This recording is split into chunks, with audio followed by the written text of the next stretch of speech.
بسم اللہ الرحمن الرحیم ایاک نعبد و ایاک نستعین۔ پہلے تو میں یہ ہمارے بار سے یہ جو ہمارے وکیل نے ابھی بات کی کہ یہاں ہونا چاہیے ہائی کورٹ فیصلہ آباد میں بالکل آپ سے متفق ہوں، ہر ڈویژن کے اندر ہونا چاہیے۔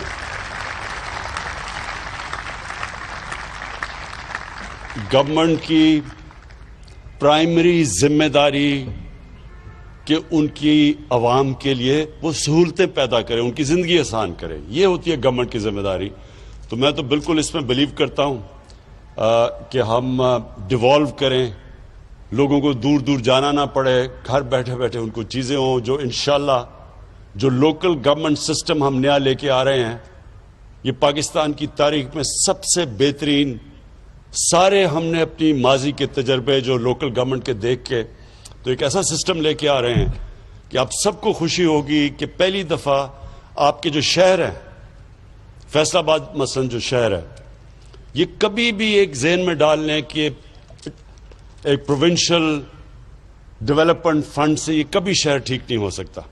نہ لاہور، اگر ہم یہ سمجھیں کہ جو ڈیولپمنٹ فنڈ پنجاب کا اس سے لاہور چلائیں گے، اگر آپ لاہور کے اوپر پیسہ خرچ کریں گے باقی پنجاب کے علاقے پیچھے رہ جائیں گے۔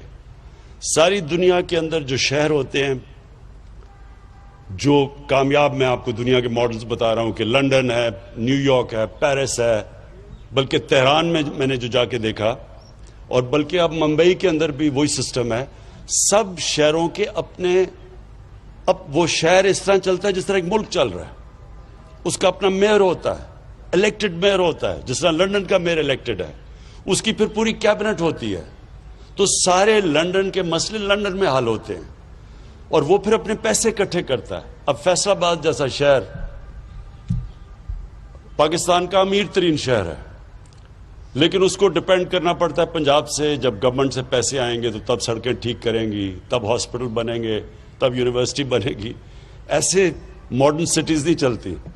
تو ہمارا جو سسٹم ہے کہ ہر شہر کا اپنا الیکشن ہوگا، میئر کا ڈائریکٹ الیکشن ہوگا، انڈائریکٹ الیکشن نہیں ہوگا کہ پہلے یونین کاؤنسل کا الیکٹ ہو پھر وہ کریں، اس کے اندر پیسہ چل جاتا ہے بدقسمتی سے، وہ پیسے دے کے وہ بن جاتے ہیں، وہ بڑا سسٹم فیل ہو چکا ہے۔ ڈائریکٹ الیکشن میئر کا ہوگا، پھر میئر اپنی کیبنٹ سلیکٹ کرے گا، اس کے اندر ایکسپرٹس ہوں گے، پانی کے ایکسپرٹس ہوں گے، اس کے اندر ایجوکیشنسٹ ہوں گے، تو وہ شہر ایک پوری طرح ایک سیلف سسٹیننگ شہر بنے گا، اور پھر اپنے پیسے اکٹھے کرے گا۔ تو اس کے لیے یہ بھی ہے کہ اتنے بڑے بڑے شہروں میں اپنا ایک ہائی کورٹ بننا چاہیے تاکہ اپنے مسئلے آپ کے یہاں حل ہو۔ اچھا جی، میں اب آپ کے سامنے فیصل آباد کے سامنے، کیونکہ آپ پاکستان کا جس طرح مینچسٹر کہتے ہیں، انشاءاللہ ایک دن مینچسٹر کہے گا کہ وہ فیصل آباد ایک شہر تھا جو ہمارے اوپر بیس ہو کے تو ہمارے سے آگے نکل گیا۔ تو آپ کو تو بس سوچنا چاہیے، سوچ بڑی، انسان کو بڑی سوچ رکھنی چاہیے۔ دیکھیں، پہلے تو میں آپ کو اپنی پالیسی بتا دوں کہ میں کیا سمجھتا ہوں کہ ملک کے لیے کیا پالیسی ہونی چاہیے، اس ملک کو ہم نے کیسے اٹھانا ہے۔ اس وقت تو ہم نے یہ سوچنا نا کہ ایک پاکستان جس کے اوپر تاریخی قرضے چڑھے ہوئے ہیں، پاکستان کی تاریخ میں جو ہمیں 2018 کا پاکستان ملا، پاکستان کی تاریخ میں کبھی اتنا زیادہ قرضہ ملک پہ اندرونی اور بیرونی کبھی اتنا قرضہ نہیں چڑھا ہوا تھا، کبھی اتنے بڑے خسارے نہیں تھے۔ جو بھی حماد نے تقریر میں بتایا کہ جو ہمارا ٹریڈ کرنٹ اکاؤنٹ ڈیفیسٹ تھا وہ 20 ارب ڈالر کا تھا، پاکستان کی تاریخ کا سب سے بڑا ڈیفیسٹ، یعنی کہ کبھی بھی کوئی ملک آگے بڑھ ہی نہیں سکتا، کبھی بھی کوئی ملک کی صحت اچھی ہو ہی نہیں سکتی جبکہ اگر اس کے ملک کے اندر جو ڈالرز اندر آ رہے ہیں وہ کم ہیں اور جو ملک کے باہر ڈالر جا رہے ہیں وہ زیادہ ہے۔ یعنی یہ جب تک خسارہ ہے، نہ اس ملک کی صحت کبھی ٹھیک ہو سکتی ہے، نہ جو کریڈٹ ایجنسیز ہیں دنیا کی وہ کبھی بھی کہیں گے کہ جی ملک کی ریٹنگ اچھی ہے، وہ ہمیشہ اس ملک کو کہیں گے کہ یہ تھوڑی دیر کے بعد یہ کرائسس میں چلا جائے گا۔ اور سب سے بڑا کرائسس کیا آتا ہے کہ اس کی کرنسی ڈی ویلیو ہو جاتی ہے۔ جتنا بڑا آپ کا کرنٹ اکاؤنٹ ڈیفیسٹ اتنا پریشر آپ کی کرنسی پہ پڑتا ہے، اور جب کرنسی گرتی ہے تو کیا ہوتا ہے؟ مہنگائی آ جاتی ہے. ہمیں بڑا برا بھلا کہا گیا جی مہنگائی کا, لیکن پوچھیں کہ مہنگائی کے پیچھے وجہ کیا تھی؟ سب سے بڑی وجہ یہ ہے کہ جو ٹریڈ گیپ تھا پاکستان کا, کہ کتنی پاکستان کے اندر امپورٹس آ رہی ہیں اور پاکستان کتنی ایکسپورٹس کر رہا ہے, اس میں اس ملک کی تاریخ کا وہ خسارہ تھا 40 ارب ڈالر کا, جو آج تک کبھی ملک اس کے قریب بھی نہیں گیا. جب 40 ارب ڈالر کا ٹریڈ گیپ ہو تو اس میں ملک کے کرنسی نے تو گرنا ہی ہے. اور کرنسی کو کیسے بچایا ہوا تھا؟ پہلے ہی ہمارے پاس ریزروز کم تھے, فورن کرنسی ریزروز. وہ ریزروز بھی بلڈ اپ کر رہے ہیں قرضے لے کے ریزروز بلڈ اپ کر رہے ہیں, اور وہ ریزروز کو خرچ کر رہے ہیں روپے کو سٹیبل رکھنے کے لیے. اور وہ جو پیسہ تقریباً میرے خیال میں 15 یا 20 ارب ڈالر انہوں نے 5 سال میں صرف پھینکا روپے کو اوپر رکھنے کے لیے.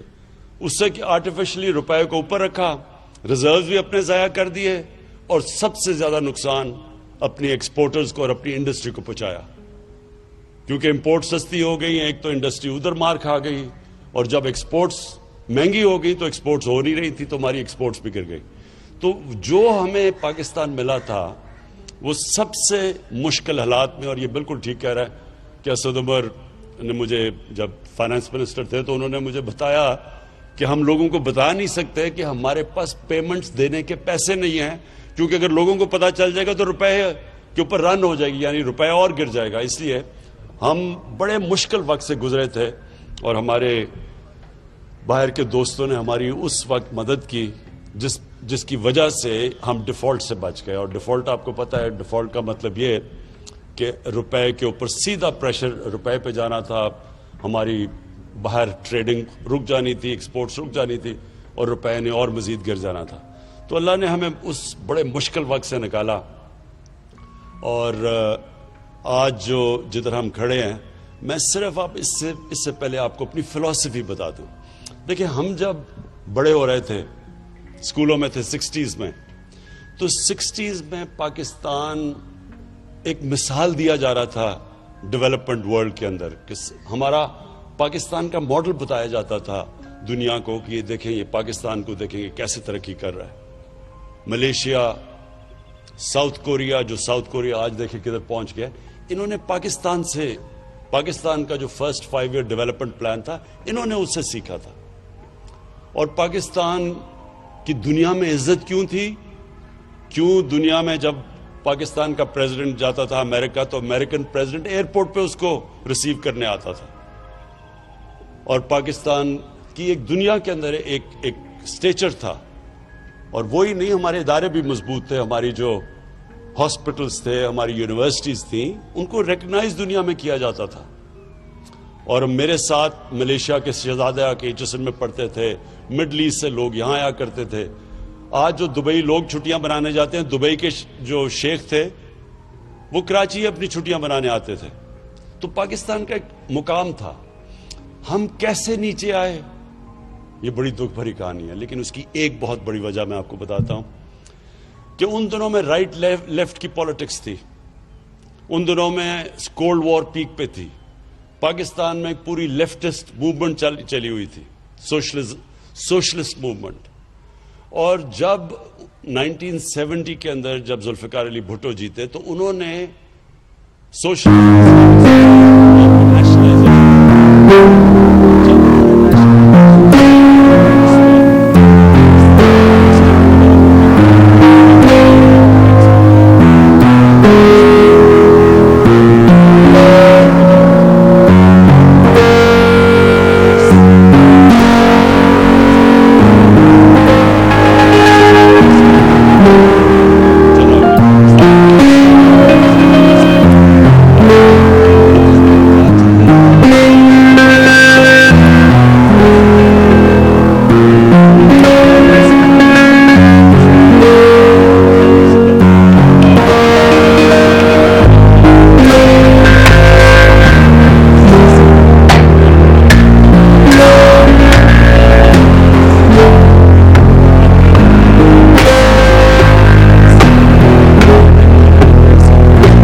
کہہ دوں کہ ہماری اب پوری کوشش ہے کہ پاکستان انڈسٹریلائزیشن کی طرف چلے, پاکستان اپنی ایکسپورٹس بڑھائے.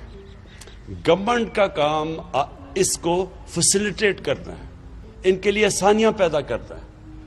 یہ جو بھی حماد نے کہا ایز آف ڈوئنگ بزنس, اس میں سارا وقت اب ہماری گورنمنٹ کام کر رہی ہے کہ کیسے ہم اپنے بزنس کمیونٹی, اپنے سرمایہ کاروں کے لیے آسانی کریں تاکہ وہ سرمایہ کاری کریں, تاکہ نوکریاں پیدا ہوں, تاکہ ہم روزگار بڑھائیں اور تاکہ ہم غربت کم کریں.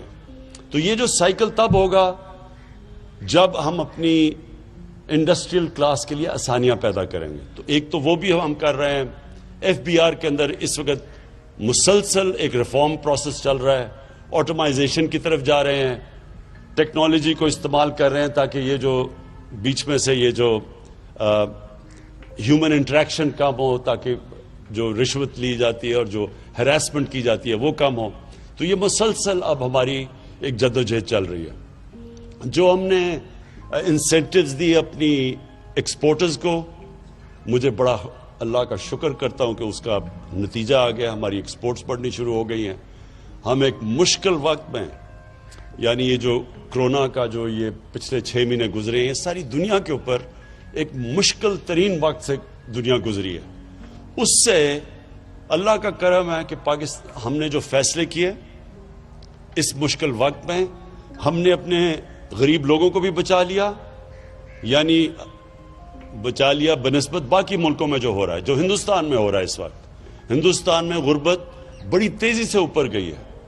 ہم نے جو فیصلے کیے اس سے ہم نے اپنے غریب لوگوں کو بھی بچا لیا, اور اس کے علاوہ ہم نے اپنی انڈسٹری کو بچا لیا, ایکسپورٹرز کو بچا لیا.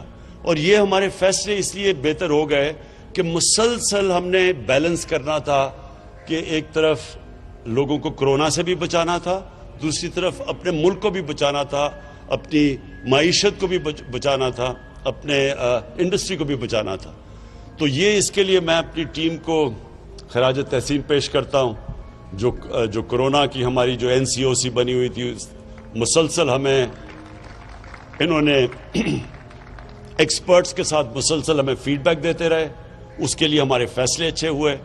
دوسری طرف حماد کو اور اکنامک ٹیم کو میں خراج تحسین پیش کرتا ہوں کہ انہوں نے بھی سارا وقت سوچا کہ انڈسٹری کو نقصان نہ ہو, کیسے اپنے لیبر کو بھی وہ رکھ سکیں, اور ان کے لیے انہوں نے فیسلٹیز پیدا کی. اسٹیٹ بینک گورنر, اس نے بڑا زبردست کام کیا. مسلسل کوشش کرتے رہے, میٹنگز ہماری ہوتی رہی, ہم اپنی بزنس کو, اپنے لیبر کو بچاتے گئے.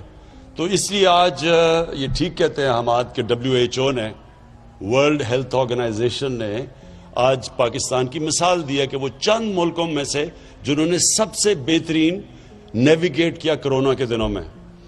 ویسے میں یہ ضرور کہہ دوں کہ ابھی ایک سیکنڈ ویو آ رہا ہے, ہم دیکھ رہے ہیں کہ کیسز پھر سے بڑھ رہے ہیں, اور اس لیے آج ہم نے یہ باہر چھوٹی فنکشن کی, اور 300 لوگوں سے زیادہ فنکشن نہیں ہے.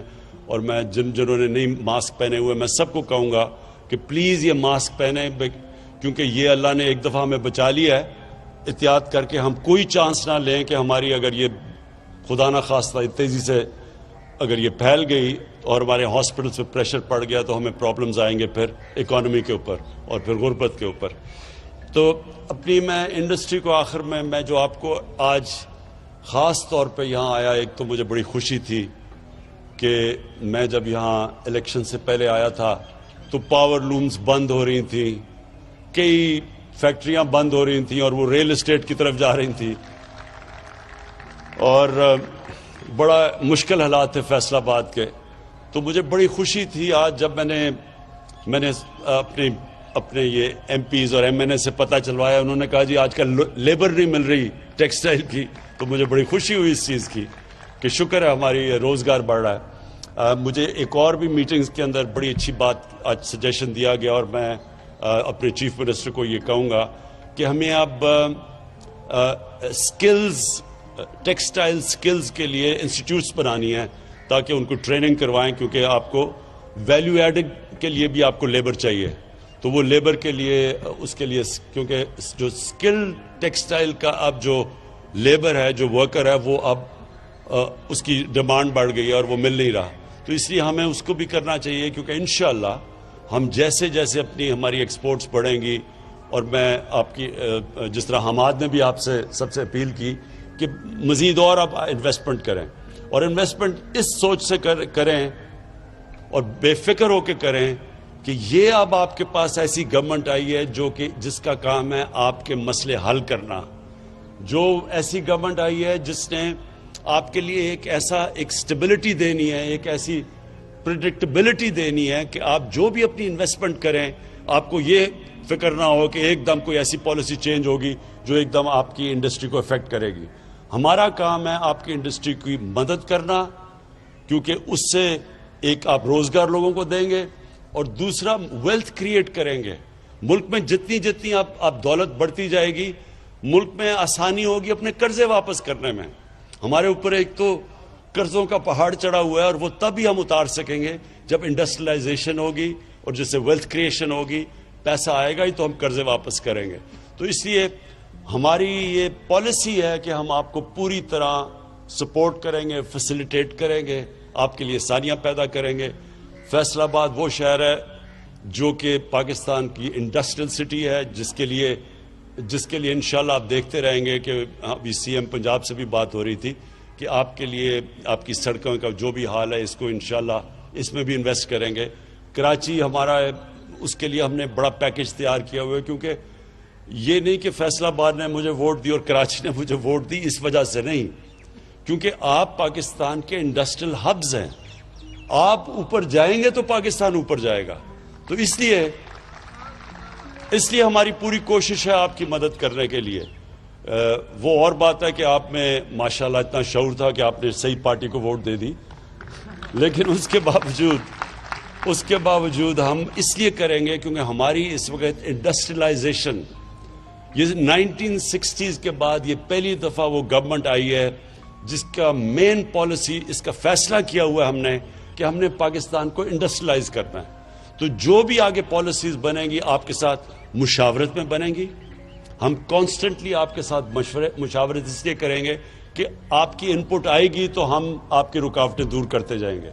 اور پھر اللہ کا شکر ہے کہ جو اس وقت پاکستان کے انڈیکیٹرز ہیں, ہماری جو اکانومی چلنی شروع ہو گئی ہے, ہماری جو کنسٹرکشن انڈسٹری ہے جو کہ سب سے زیادہ شہروں میں لوگوں کو روزگار دیتی ہے, کنسٹرکشن انڈسٹری چل پڑی ہے, اور اس کے ساتھ 30 اور انڈسٹریز جو ریلیٹڈ ہیں ان کے اندر کام شروع ہو گیا ہے.